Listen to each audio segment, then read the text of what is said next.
Who's ready to win the day in sports? I know you are. Welcome to Fantasy Sports Daily, powered by FantasyGuru.com, Monday through Friday, noon to 1 p.m. Eastern. I'm Justin Fensterman, and let's break everything down from a fantasy sports perspective.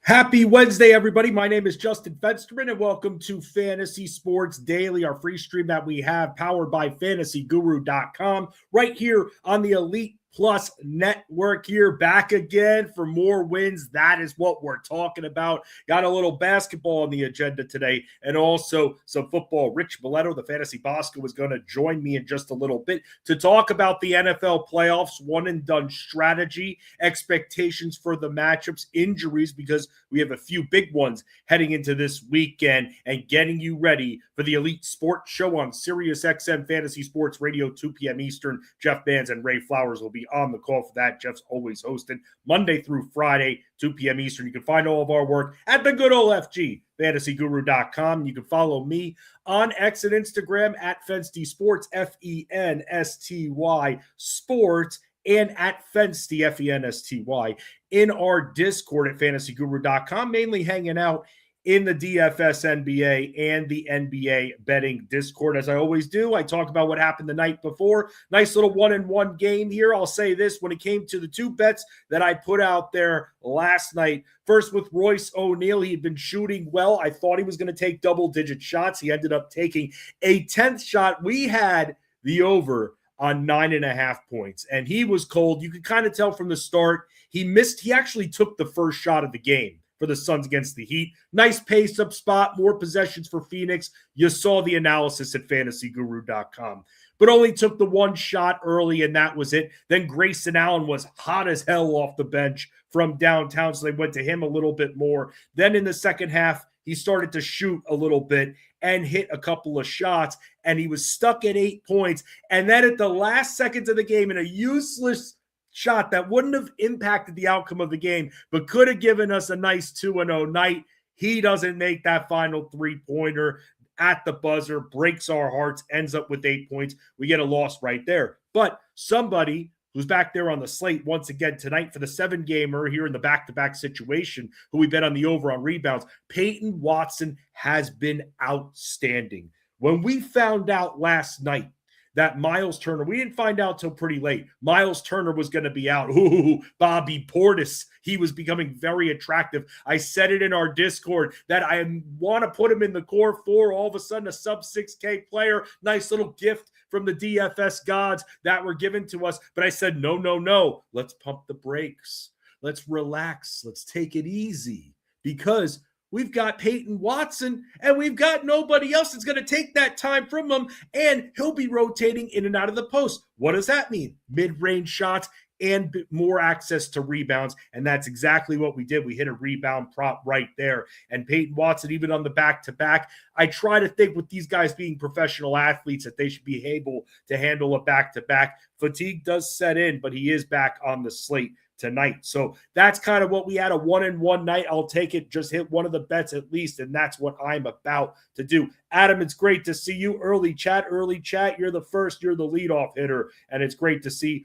all of you here. And as always, maybe you can't tune in, hang out with me and Ray Flowers. Ray hosts Monday, Thursday, and Friday. Maybe you can't hang out with us live. This entire episode, each and every day, posted at FantasyGuru.com. You just click the Elite Plus tab on the website, and it'll bring you to some of our various podcasts, including One Man's Opinion, Jeff Bands' weekly podcast, where you can get anywhere you get your podcasts. And then you've got The Mind of Marsal, Armando Marsal's podcast. My guest yesterday, we had an incredible running backs conversation, talking about already expectations for next season. Not going to lie, even though I'm really right now, obviously, I'm watching the NFL playoffs after last weekend. How can you not, even if you weren't a football fan? But I'm so engulfed in the NBA. When I had that conversation with Armando on yesterday's show, which you can check out at FantasyGuru.com or right here on YouTube, if you like and subscribe, of course. Then I was thinking after the conversation just how much I miss fantasy football already, and I'm ready for my drafts and auctions next year, because I was talking about some of the running backs and which running backs could have expanded roles, what to make of the Texans, especially with what we saw from Woody Marks. So the excitement and the conversation always continues right here and at fantasyguru.com. And on Tuesdays, I'll continue talking football and basketball just like I do on Wednesday. So here's the agenda here. Maybe you have work. Maybe you're playing hooky for about 5 minutes. Maybe you're taking a regularly scheduled break to hang with me. And if that's the case, I'm sorry you couldn't find anything more fun to do. But here's what's going on Fantasy Sports Daily today. As you see, I'm going to start talking a little bit more about specific betting strategies for all of you so that you can come up with your own bets too. I don't force 14 bets. I don't do that. I'm not that guy. I care about each and every play I write up, so you'll get a few bets a night. I try to find at least one or two of something, even on the shortest of slates, but there's no guarantees. But there is a guarantee. When you're a subscriber at fantasyguru.com, you get to hang with me every Wednesday for Watch Along Wednesday. If you don't know what that is, Watch Along Wednesday is where I simply sit in the DFS NBA Discord room for a couple of hours every Wednesday during the regular season of NBA. And I just talk about the teams, what we're learning, the latest trends with them, which directions we can go for DFS, what we're seeing in the moment, and what we're learning. A few of you have joined me each and every Wednesday, and it's great because I'll take a good amount of the games, and then a few of you will kind of chime in with what's going on some of the other side games that we have going on here.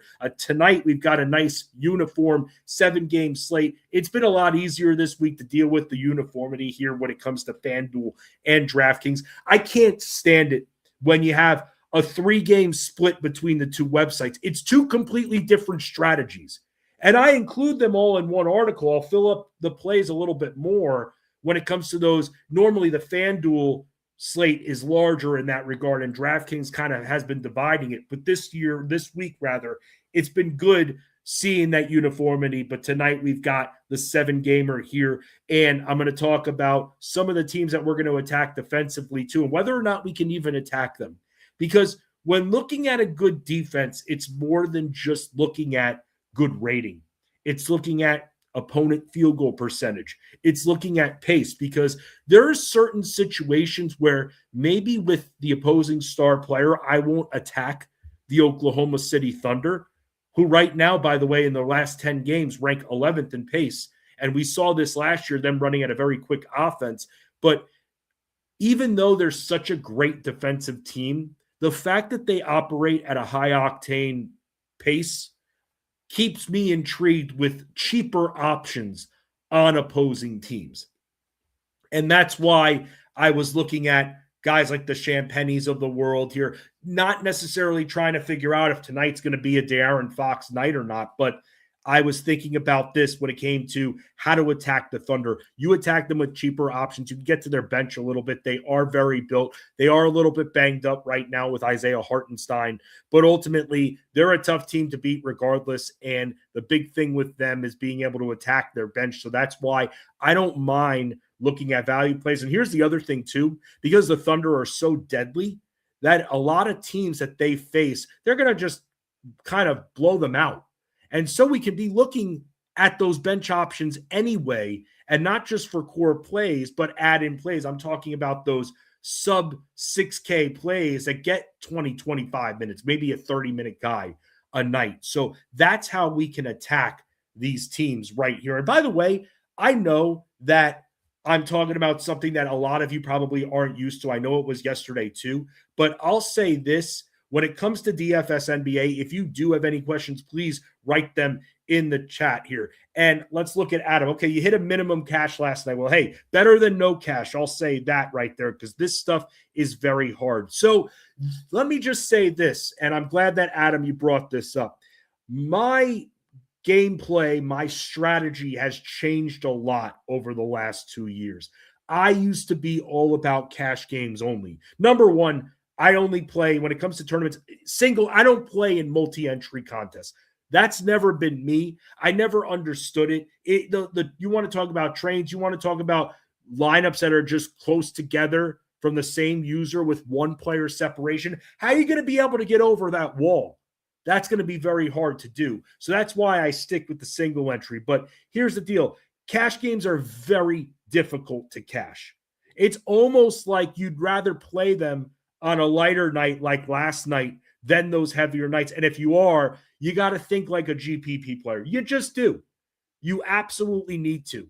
And you got to think about whether or not your top stud, are you just going to eat the chalk? Like when Jokic was active, you're just going to eat the chalk with Jokic. Some nights you are, but a lot of it is slate dependent here. So here's the thing. When it comes to making cash game lineups, I'm not saying it's a bad thing. There are some nights where we're going to just completely hone in on a matchup, and that's fine. And it's going to be chalky, and we're going to eat the chalk. You tell me that Bulls Pelicans is on the slate, we're going to feast right into that.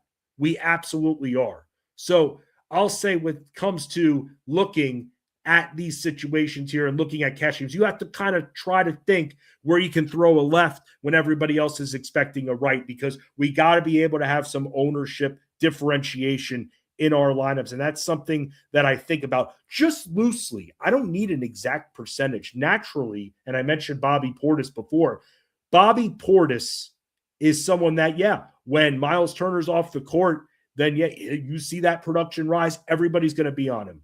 There are certain areas where, we're going to go with the chalk, but then there are certain areas where if I identify a good matchup earlier in the day, like I did with Peyton Watson, which we've seen before, and now with plenty of rebounding chances to go around, a pace-up spot, the Pelicans' defense isn't that great. They give up a hell of a lot of rebounds. That's an area where we can take advantage. And that's why I'm looking at some of the more unique plays. That goes, Adam, with the conversation I was just having with maybe looking at some of those bench options, thinking we could get a 6x return on that. And with that right there, it's absolutely no problem. I love talking basketball. This is what Watch Along Wednesday is all about. Damn it, this is what this stream is all about. I mean, I love talking sports, but here's the thing. Sports doesn't end when football ends. Sports continues, and basketball is hot. And basketball, you can learn it. I'm not going to say it's easy to learn. You read our stuff, you're going to learn something. You're going to take away something. I'm telling you. The analysis, I'm reading all of our analysis that we have on the site, that we have in our bets. You're going to learn something. You're going to learn how this all works, where maybe one day you say, screw Fensty, and you could do it yourself. Okay, I always want you to hang with me. I do. But some of the best things that I hear from time to time are, hey, Fensty, I learned a lot about NBA. It means more to me than you saying to me, hey, Fensty, amazing season. I won $6,000. That's great. Fensty, I learned this from NBA. That right there is the freaking badge of honor that I'm looking for in life. The fact that you learned, that you put in the work, that you read the article, that you, and one of the things, and I've been talking to our editor at fantasyguru.com, I'm trying to tighten up the analysis a little bit per play.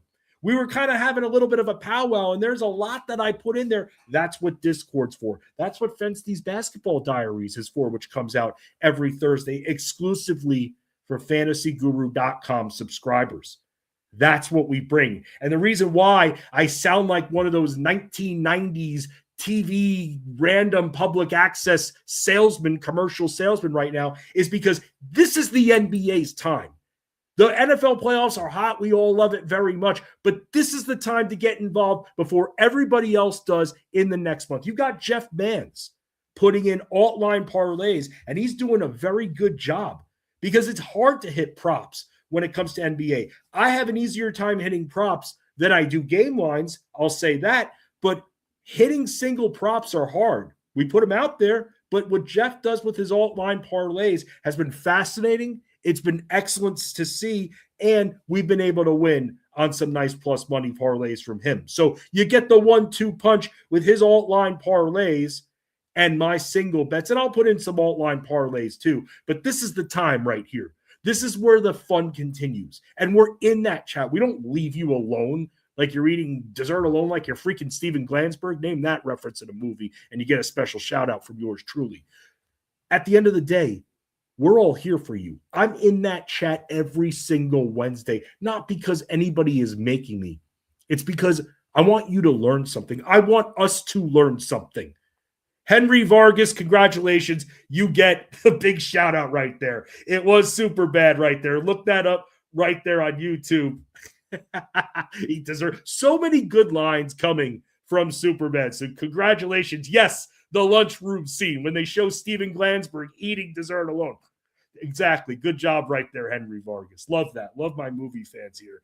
But at the end of the day, we're here for you. That's what Watch Along Wednesday is all about. I'm in there normally from about 7 p.m. Eastern to 9 p.m. Eastern, watching the early window and just reacting. And also hearing from you gives me more inspiration for what you want to hear about when it comes to Fensty's Basketball Diaries podcast. It's your podcast. Yeah, it's my essential game notes, but beyond game notes, I will address in that podcast what you want to hear about. If there's a certain team that you can't get, like here's an example, the Brooklyn Nets. I haven't been able to figure them out for 2.5 years at this point. It's Michael Porter or bust. I can talk about the Brooklyn Nets if it's not going to put you to sleep. The Phoenix Suns, we want to attack the Suns, right? Can they be that threatening of a team? They play good defense all year long. They play good defense.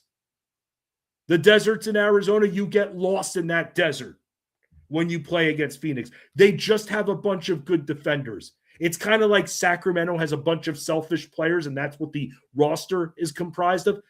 And by the way, Sacramento, got to give it some ups to them. All of a sudden, in the last week and a half, they're playing better. Very weird. Sabonis is still out. But this Suns team is filled with disciplined, agile defenders. And that's why they've been able to hold teams down at times. And that's why when we look at their defensive rating, they're a dangerous team to go after. They really are. And they've been up there for a long time. Over their last 10 games, they have been the second fiercest defense in the NBA. Second fiercest. Weird to think about, right? Weird to put your head to that. Why is that? I mean, look, this Suns team, did you expect them at this point to be able to have as many wins as they have? No, not at all. But they've been able to put these wins together, and they've been dominant at home, especially. They shoot better, way better at home, but they play very good defense. What areas can we attack? We can attack their front court. You attack them on the perimeter, they're going to get you. It's going to be hard. You attack them in their front court, that's where they can, they're still trying to figure out how to fully utilize Mark Williams. And I've been watching this, and when you play with them in the post, you get a little bit more juice out of the orange right there. So that's where we can attack the Phoenix Suns. Let's look at some of the other best defensive teams. So the Thunder, I mentioned them already.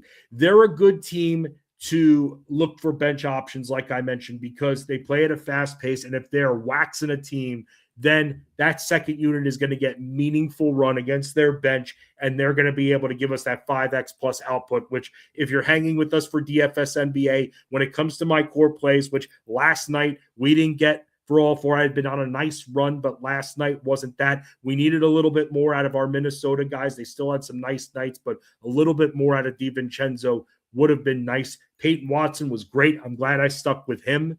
Naz Reid doing his thing with scoring. Naz Reid, when Anthony Edwards is out, man, that's a direct correlation. That just, the floor goes up and the ceiling goes up. He just has that ball more. And I get very excited. And if I had a tail like a dog, I'd be wagging it whenever I see that Anthony Edwards is out, because Naz Reid, already a very solid scorer off the bench, very efficient scorer. He's a good rebounder. He's good at running the floor. And Minnesota has a bunch of forwards, and to have him coming off the bench, it's incredible. Although last night he was starting for Rudy Gobert, who was suspended. So he had a little bit of extra oomph to this play last night because of that. But other teams that we have to be mindful of, Detroit's been a little bit banged up, but they've been hanging in there, and they've been a top defensive team all year. And that's a team that could potentially win the conference because of that strong defense. Because a lot of these teams that we're looking at for the top defensive teams are from the Western Conference, outside of the Pistons, the Heat, the Raptors. That's really it. And let's talk about the Heat for a minute, because the Heat are another team where we can attack with benches. For some reason, and I don't know why, you can attack Miami's backcourt. And I feel like that's going to be addressed soon enough. I don't know what they're looking for at the deadline, And I think when Tyler Hero becomes even more engulfed being back in the mix, I feel like that'll improve a little bit, but you can attack them via guards in the backcourt. I like that very much, especially for pace-up spots, because Miami's been running at the fastest pace all year. So you're getting a pretty much guaranteed pace-up spot. So if you have your primary ball handler, which mostly is your guard, then, or your point guard rather, then you're in a good position with already that pace-up spot, more possessions in his hands, more time with the rock in his hands, and being able to attack the opposing Heat guards. That's something that we've been able to do and will continue to do. For the Mavs are going to be very interesting. Dallas is a very interesting situation because first we thought Anthony Davis was going to be done for the remainder of the year, and that was that. Maybe he came back in the playoffs if traded, but then we're hearing that after getting other opinions, Anthony Davis is likely going to be back maybe post All-Star break, right after the All-Star break. But the big thing is, will Dallas end up trading him? Regardless, while he's out for the time being, we can attack the Mavs front court. They don't have Derek Lively, who, in my opinion, from a defensive standpoint, is their biggest threat. Yes, more than Anthony Davis on defense. But Daniel Gafford isn't going to do much. And PJ Washington has been pretty banged up again for Dallas lately. He's just been a slow healer, and that's been having them very vulnerable in the post. So that's a situation where while Dallas does play good defense, and we've gotten caught up at times, now with Dallas, and they're starting to operate a little bit quicker too, which helps us too when we go for those slower moving offenses against them. They're a team that I feel like we can attack because they'll play some good defense, but they're having some major size issues right now.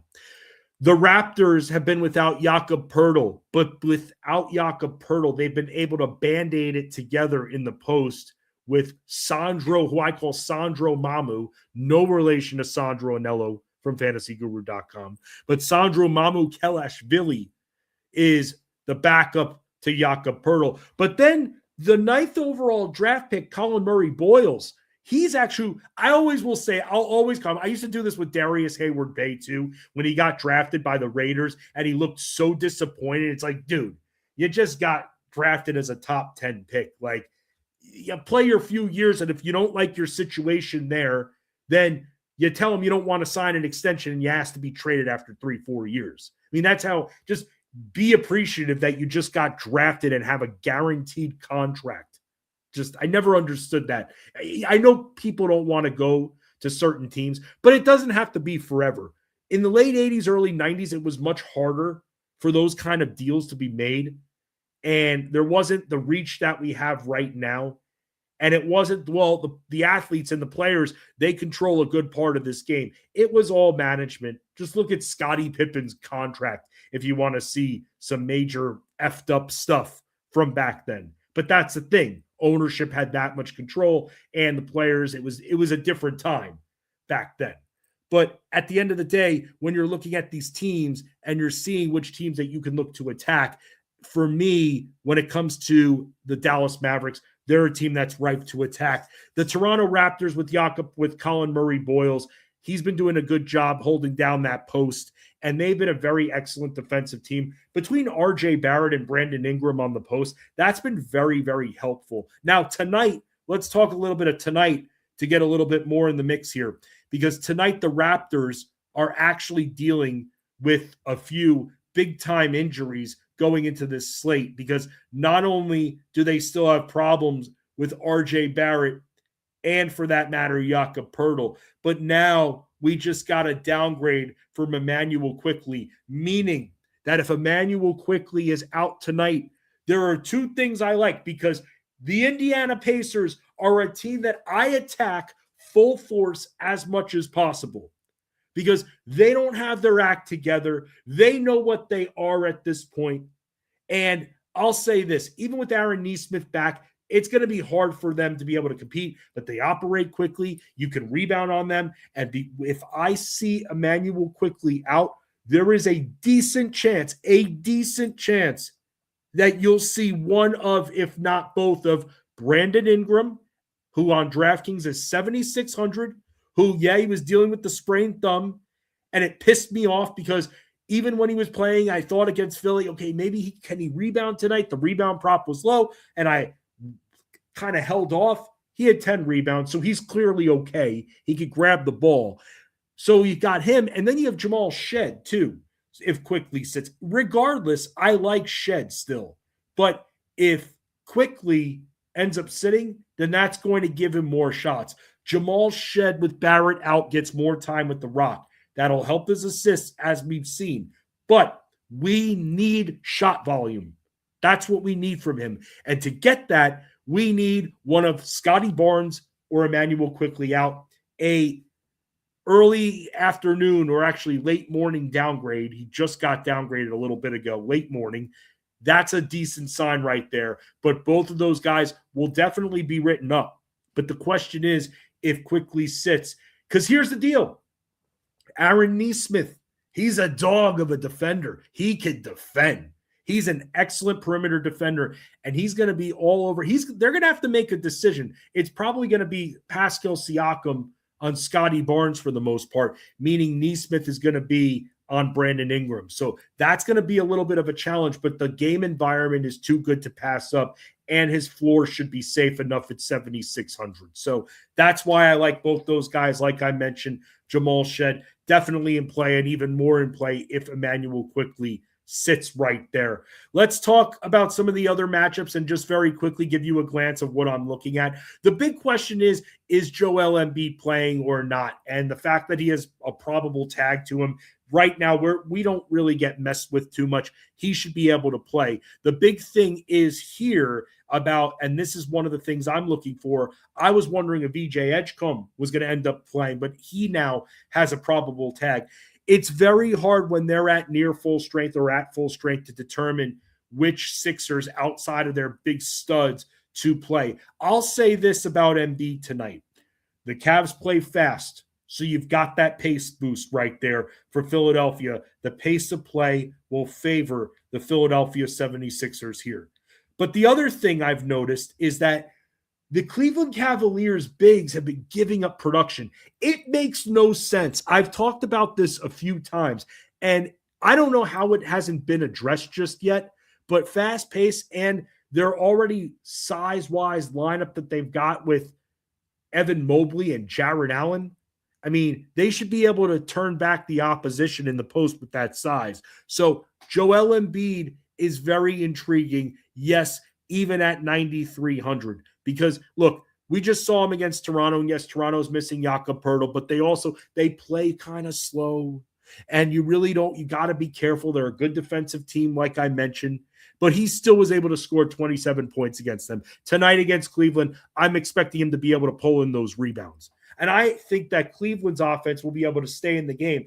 I think this game is very stackable. Now, expensive, we're going to have to figure out some cheap options on the back end here. But so far with what I'm looking at, and immediately I think cheap options, and I have to look to make sure that his minutes aren't too restricted, because when I think cheap options, I think of someone like Kelly Oubre Jr., who I think tonight in a matchup like this could end up hitting that 5X value, which would be about 26.5, 27 points, at least on DraftKings. He's played 30 minutes in 30 plus, actually, in both of his last two. We like to see that very much. So with that, we should be able to see him play a little bit more now and be on that court, and also spend some time getting the ball and finding his shots. We should see that shot total go up in a high-octane environment. So that's a little value play I like. As a core, probably not at this point. Again, I have to wait on injuries here, so I'm loosely talking about the slate. Utah and Chicago is our sweet spot.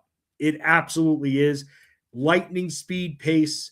The defense is going to be pretty meh right here. You can look at a Keontae George, who has been so good. You get rid of a few of those guards, and all of a sudden, like, you get rid of Jordan Clarkson and Colin Sexton, and all of a sudden you have this guy have a little bit more to work with.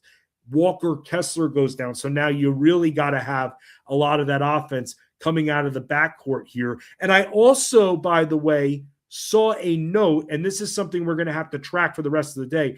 apparently Lauri Markkanen, I saw this right before I came on here, Lauri Markkanen is apparently sick, and he's now been downgraded to questionable, which if he doesn't play, that means that Keyonte George becomes even more valuable heading into tonight's action right here. So Keyonte George has been a scoring monster, scoring nearly 24 points per game. He's come through at times on the rebound end, but we've also seen him, despite having Isaiah Collier dish a lot of assists himself when he's in on a per-minute basis, we've seen him dish 7+ assists in 3 of his last 4 games, and he's averaging around 7 per season. The Bulls give up a decent number of assists. They play fast. It's a good game environment for Keyonte George. Now, what does this mean if Lauri Markkanen sits? Number one, Matas Buzelis, I think, is able to hit that 5X mark. He's been flirting with it. He's been playing a lot better. He's been scoring more. The rebounding has been very up and down for Matas Buzelis. So that's been something right there. Then someone else, by the way, I'm looking at too. If I'm looking at this guy regardless, but if Lauri Markkanen sits, then I'm looking at him even more, and that's Jalen Smith.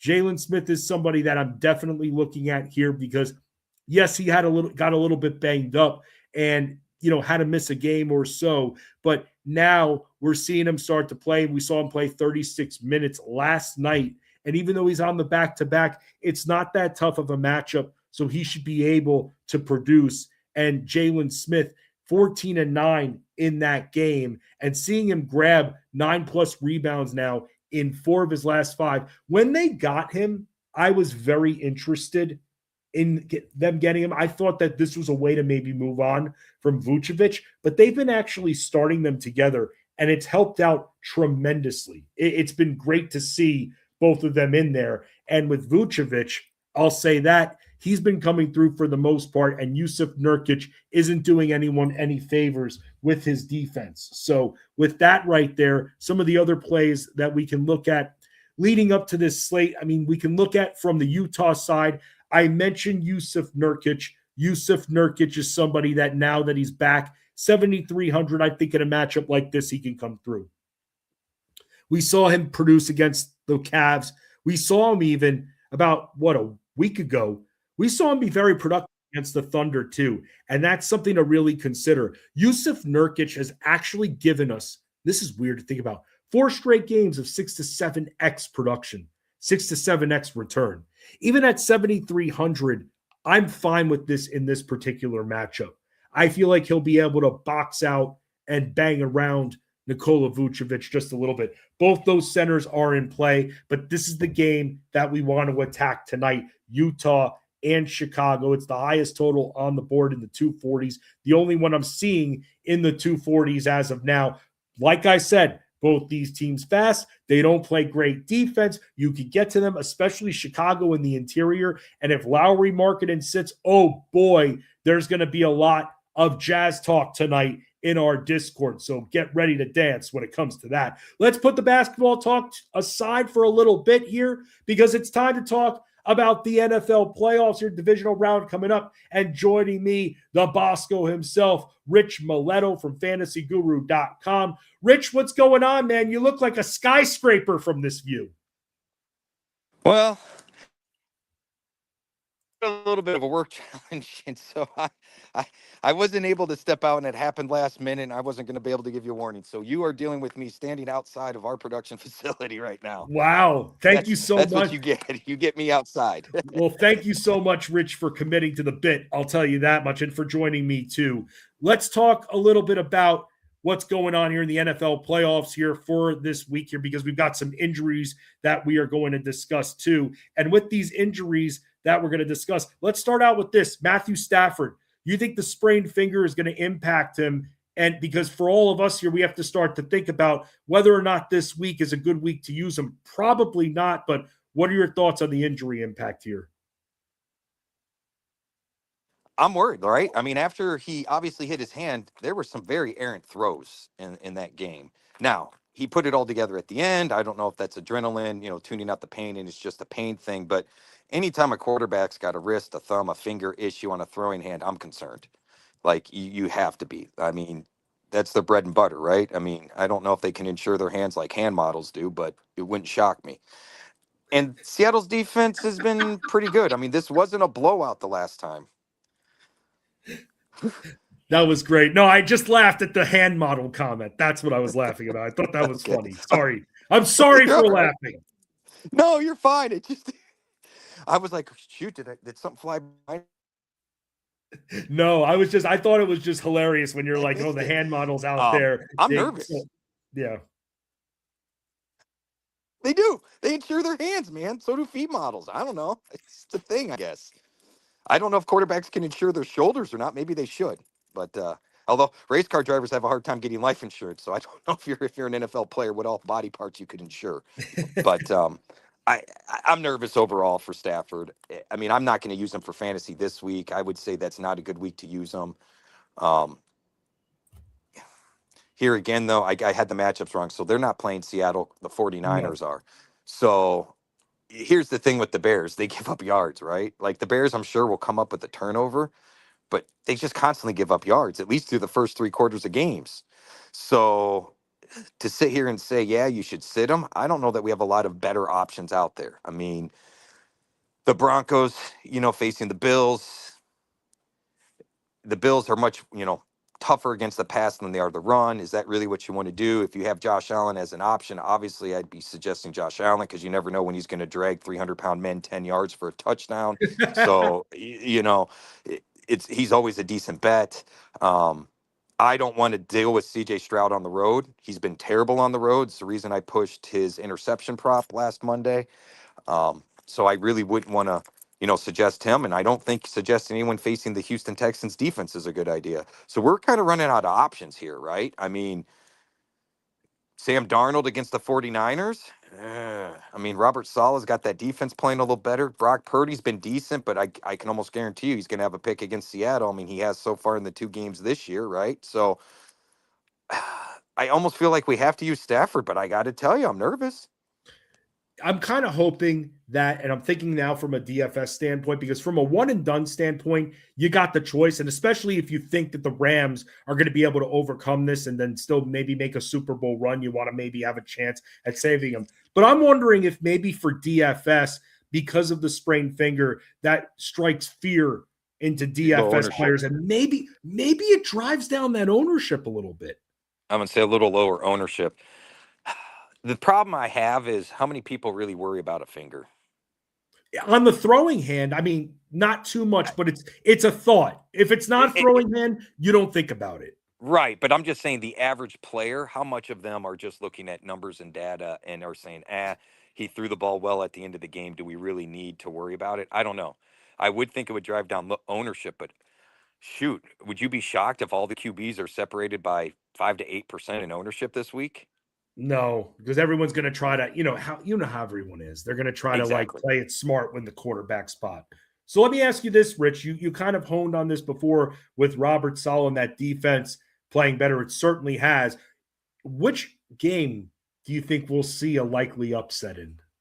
Oh, are the 49ers technically an underdog right now?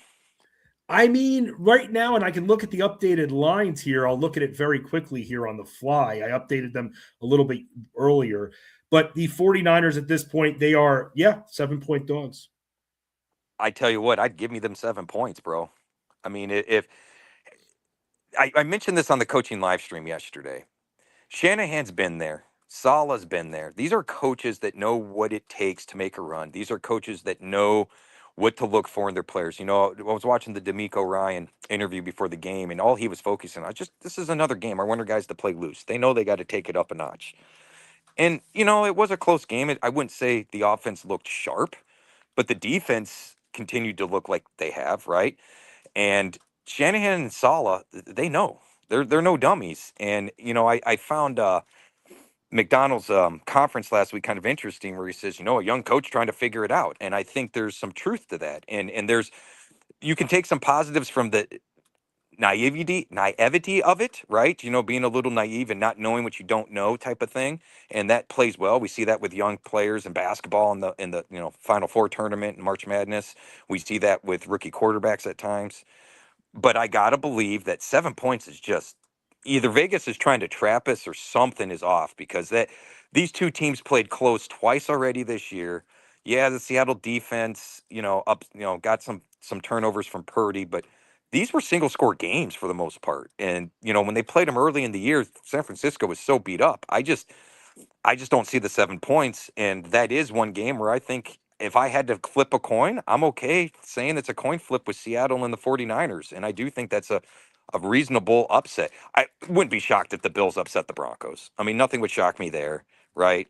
They've got the playoff experience, and It's same. while that's something you can't measure in statistical data, having that experience is so crucial and vital. It's why we see teams not just immediately go to the top, but you see them go to the playoffs, they lose in the second round, go to the playoffs, they lose in the second round, then they go to the conference finals, then finally they reach the finals. It's a build right there, and part of that is getting that postseason experience and vibe, which, let's face it, Rich, is very different than the regular season. It is. And we've seen this. I mean, I remember Michael Jordan talking about it years ago, right? It's a different level in the playoffs. And we've seen that particularly from top end quarterbacks, right? I mean, Tom Brady would seem to find another level. We've seen that with Mahomes at times. It's nothing unheard of. And quite frankly, if you have Josh Allen at quarterback, you kind of have a secret weapon at all times. I don't think you can count him out, right? And I tell you what, if the Bills win and the Texans win, that's going to be interesting, because CJ Stroud at home is a whole different quarterback than CJ Stroud on the road. So this is the only hope the Texans have, right, of having at least a home game before, going to some neutral site for the Super Bowl, theoretically, if, San Francisco's not in it. So there's a lot of, I mean, we're doing our pick'ems, for the staff, Fensty, and I don't have a lot of confidence in any of my picks, right? I am leaning Bears. I don't know why, but I am leaning Bears, so I feel like that is a potential upset to your point. I don't know what the line is on that. I would totally take the 7 points. I'm not, sold that the 49ers win, but I see that being a 3-point game, so give me the 7 points. Rams are road favorites by 3.5 on DraftKings. Not shocked. I would say the Bears have been 3.5 point dogs in every game on the road or at home, regardless, right? I mean, nobody really loved them against the Packers yet. And really, the Packers gave that away. What? They were still up by 2 scores with 6 minutes to go in the game. No, they were. And yeah, just slowly chipping away right there. Let me ask you this, though. When it comes to these games as a whole, we were talking about the 49ers here. George Kittle's out. Ricky Pearsall's banged up. Who can we see, especially for all of us that are playing in the 4-game slate for DFS, who are maybe some low-end 49ers options that, whether we play them at strong values for DFS or we burn them in our one-and-dones so we could save some of the top-end talent, are there any players you're expecting to have expanded roles? Well, I mean, if we look at last week, Demarcus Robinson certainly did, right? So Right. should we assume he will or won't again? I mean, I think he's in play. I mean, he definitely saw the field more than Kendrick Bourne did. So I think because Jennings, when I went back and looked at the box score, I was shocked at how little Jennings was used, because I felt like Jennings was all over the place. And maybe it was he was setting blocks, maybe he was just making plays. But Demarcus Robinson was the ball hog, right? I mean, outside of the volume for Kittle and CMC, which those two were always going to get theirs. And I mean, with Kittle out, I think you can gamble with Tungus, right? I mean, it's not a high end play necessarily, but you want to talk about a cheap value play at a tight end position that potentially could see volume. I don't think there's a better option out there. Dude, it seems like, speaking of tight ends, and it's funny you mentioned that, it seems like a lot when you're looking at the options, a lot of people are going to be going in on Colston Loveland, naturally. He's the standout. Sure. But let me ask you this, and this is someone we talked about all year, remember, and regardless if he's in or out, Nico Collins, we'll have to see if he passes protocol and is able to play, but Dalton Schultz is someone we've talked about a few times here, and he doesn't get a ton of targets, but he makes do. And let me ask you, if, let's say, Collins is out, is all of a sudden we're seeing Dalton Schultz in the 6 to 8 target range? Because there were a lot of weeks that we could stream this guy during the season. Well, and when Nico was banged up, Schultz did seem to see a lot more volume, it seemed like, right? Like Higgins got a little bump, but so did Noel, so did Hutchinson. It seemed like everybody got a little bump, but then Schultz, I mean, I want to say that the games that Nico was out was the games that Schultz led the team in targets. I'll have to go back and look at the exact weeks, but like there was what was it, 3, 4 weeks ago that Schultz had, I don't know, 8, 9, 10 targets. It was double digits. It was something ridiculous like that. And I get Chase and Loveland. I mean, dude was impressive. I mean, he carried the Bears back in that game, right? But I gotta believe you can get Tungus at almost half the price. Right. But and that's yes, you can. And just to clarify what you were talking about before, there were a few games here where you saw him with 11, Hmm. 9, middle of the season. He had a 10, an 8, an 11 target game, a 9, and then another 8 and 9. And this is all kind of right in the middle of the season. Yeah, and I don't know how much of that. I want to say Nico missed a little bit, 1 or 2 games in that span, but obviously it wasn't the whole span. Um, I was a little disappointed that Schultz wasn't a bigger factor this past week, but honestly, Stroud just looks so terrible. That my concern with Schultz is, like I said, Stroud on the road. Give me Davis Mills. I want to see 8-inch neck Davis Mills out there, and then I tell you what, I'd be all in on Dalton Schultz. Yeah, looking at it again, we're making sure we're seeing if Nico Collins is going to be out or not. We're not sure yet. Still at this point, going through the concussion protocol from last week. Hanging out with Rich Maletto from fantasyguru.com. Rich also heads up our racing department when it comes to NASCAR. Vroom, vroom here, man. I said it to you last week. I'll say it to you again, man. Daytona, be here before you know. But let You me know ask you, that. what do you have else right now coming up on the site for everybody to see? So we still got to nail down all the NASCAR stuff. I expect it to be very much the same as last year, assuming my arm and hand are fine. Um, we'll do the Race Guru podcast still. We looking to have Mark Hogan involved like he was last year. I call him the DFS Guru. Sean Angle will be heading that up, obviously as well. We'll probably do an overview article. It'll probably be pretty similar to what I've done last year in the overview article, which was a little more condensed down version. Um, Things are going to be different this year Ooh. as far as NASCAR goes. So I don't know that our content is going to change as far as, we'll still have the article, the cheat sheets, all that for each of the series. I don't think we did the truck article and Xfinity article. I think we've kind of scrapped that and just went to cheat sheets with notes. But what's going to be different is they've changed the championship format for NASCAR. So in years past, I felt like it was more of a crapshoot because drivers were willing to do kind of crazy things to get that win because the win in your end type of thing for the playoffs. That's gone. So we're going to go back to points racing. And quite frankly, I'm looking forward to it. I don't know yet how this is going to impact us from a DFS standpoint, but from a prognostication standpoint, I feel much more comfortable looking at driver history now instead of just recent history and understanding, where these drivers are going to be trying to keep and hold points. Because the idea of having to sacrifice everything to get a win versus, we all play, most of us play fantasy that way, win or nothing, right? And that's how NASCAR has been the last couple of years, where 20 years ago, points racing was a thing. Well, that's going to be a thing again. So it's probably going to change the outlook of these races. They may not be as crazy and as wild as we've seen in the past. We've had a lot of late restarts. So the first month of the season is going to be a learning curve for all of us. Why are they making this change? How much time you got there, Fensty? Oh, we got Um, about another 12 minutes. well, I could go in big depth on this. If you want to talk NASCAR, there's been a lot that has happened. So bottom line is charters were created years ago, and what these charters were a makeshift, for lack of a better term, franchise setup. Okay, unlike the NFL and the NBA, where owners own the team and they can turn around and sell the team, there's a value associated with that team from having ownership. We see it every year. The Dallas Cowboys are now evaluated at $1 billion. 2 years ago they were 350 million or whatever it was.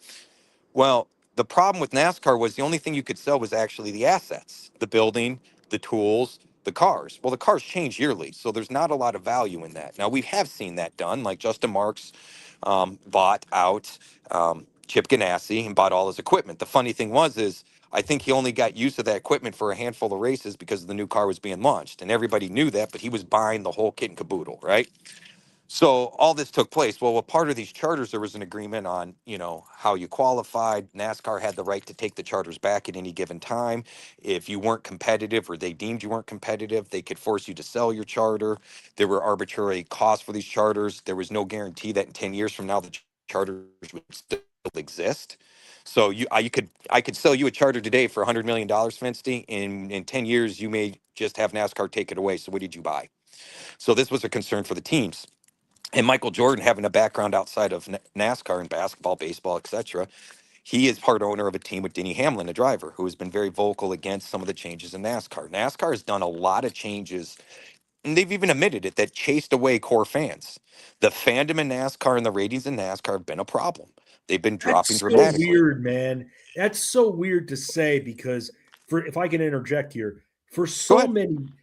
many years, while everyone in this country was very football centric, and even I'm talking the 1990s and the 2000s, I felt like NASCAR had that two spot, though it was never celebrated as such. Am I on the right track with thinking that? I tend to agree with you. And I think where NASCAR screwed up was they are adamant. I've gone toe to toe with multiple media guys and NASCAR people that just tell me I'm wrong. I said competing against football head to head is a losing cause. You have a 36 race season, it's super long. Okay. By the time football comes around, us NASCAR guys that are into other sports, we're ready for football. We're 26 races, 30 races. That's good enough for me. See, I grew up watching NASCAR Fensty when 29 races was the number. And it was like football when it had 16 games, where when the season ended, there was still a little bit of demand, right? There was this little bit, I really didn't want the season to end yet, right?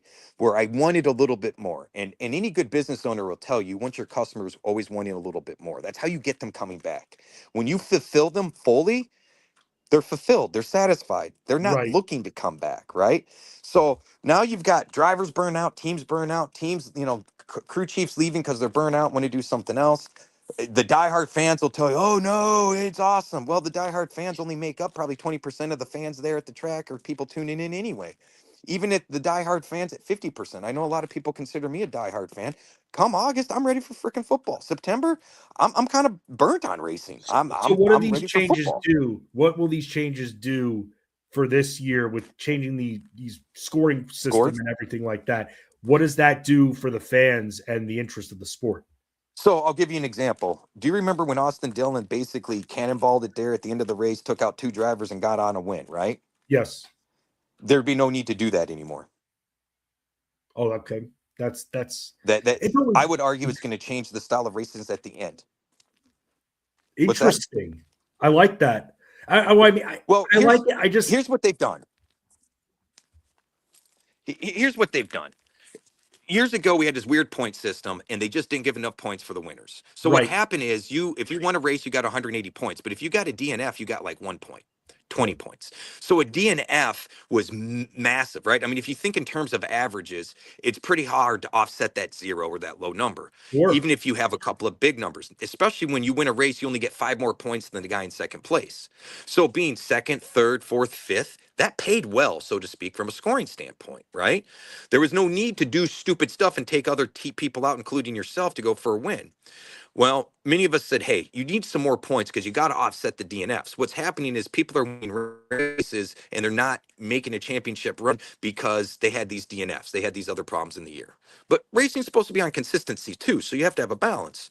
Well, they said, all right, we'll get 15 points. Well, when you get 15 points on top of 180, it doesn't move the needle. Right. And then they said, all right, we're going to simplify the point system, which was cool. I like how it is now. It's easy to figure out. You win a race, you're basically 40 points. Well, what they did in the new system now you get 55 points for winning a race. So Okay. now second place is getting that 37 or 38 points and the winner, or 40 points, and the winner's getting 55. That's significant. Now that extra 15 points, you get a DNF.